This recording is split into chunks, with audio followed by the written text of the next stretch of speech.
this debate becomes an actual issue on the national consciences and it's not ignored by the mainstream politics, which it currently is. However, I do still think that given that it's not going to get through the Dáil any time in the future that I can see, I can't see it happening, that we have to then recognise that perhaps there are better ways to go about a campaign to minimise harm than a campaigning for legalisation, especially so when questions over the health effects of the drug still exist, as illustrated by the medical student, as illustrated by the UK's decision to reclassify it as B and not C.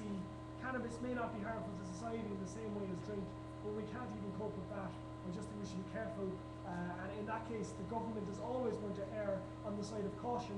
I think what we can do, and what potentially could be achieved by a similarly concerted campaign, if it stopped trying to legalise it, would be to try and refocus policing on getting rid of the idea of giving the 17-year-old a criminal record, because I think that's stupid, on getting rid of Gardaís going after smokers in the dead end so as to improve statistics on crime.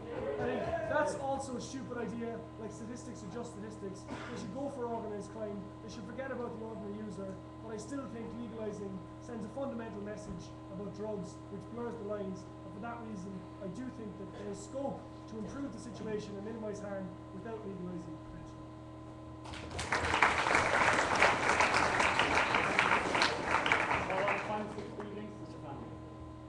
I have a variety of points to come back on.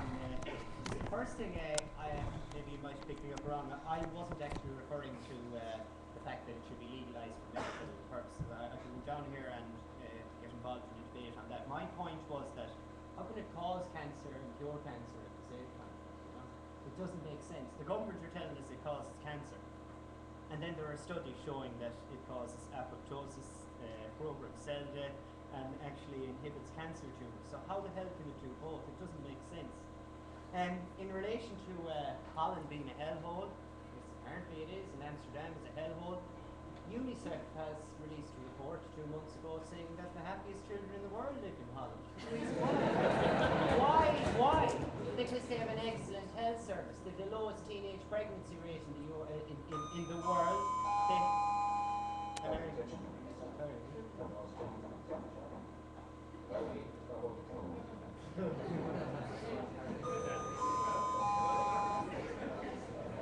Basically, Holland, if there's one country we should copy, it is Holland. It's an excellent country, fantastic health service, lowest teenage pregnancy rate in the world, virtually no solvent abuse. Average age of a heroin addict in Holland at the moment, 47, because they are basically very, very new people coming on stream, and the ones who are addicts, if they can come off it, they are maintained on a dose. It is a fantastic country. If you were to listen to some people in the media, you'd think it was a hellhole. You can get a train from anywhere in Holland, from Amsterdam to every other part of Holland every 14 minutes. I mean, look, we can't even dream of it. We shouldn't be running down a country that we should really, really be looking up to. Now, I think it's very interesting that when someone mentions the word, I'm training to be a doctor, that we should all bow down. I can read and write too, you know? I can actually read these studies. I can look at these studies. He's on about the meta-analysis that was done, and it was referred to by the professor who came on the air with me on Today Offence. Now, the reason why he came on the air with me was because Professor Mary Cannon ran away from the debate. And the reason why she ran away from the debate was because previously when she had debated me on air, she said, Luke, the science has moved on. There will be proof in years to come because of this meta-analysis that we will have an avalanche of schizophrenia. And now that the study comes out to say that it hasn't shown an increase, she runs a mile. Now that's how sure she is. Now one of the studies within the meta-analysis was called the Dunedin study. Now the study was meant to show the actual effects of using a massive amount of cannabis. When you break down the figures, there's only actually 26 people in that study that fall into the category. And they deduced something from a survey of 26 people. Now come on, even MRBI, even that lame poll, the Red Sea poll, has 500 in it, you know, not 26. Now another point, if you're an addict, is it not bad enough to be an addict without being a criminal on top of it? Now as far as schizophrenia is concerned, again, one of the biggest exacerbating factors when it comes to triggering schizophrenia is stress.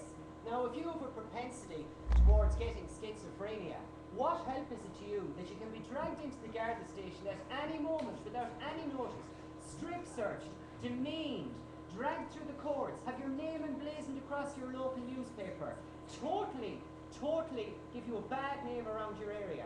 How the hell does that help you if you have a propensity towards schizophrenia and mental illness? It doesn't, it actually makes it worse. And that can't be argued with. Another point. A lot of people here have mentioned, oh, young people, kids are getting it. Street dealers don't ask for identification. Under a properly regulated system, identification would be required. Now, if you ever wanted proof of that, all you have to do is look at the United States.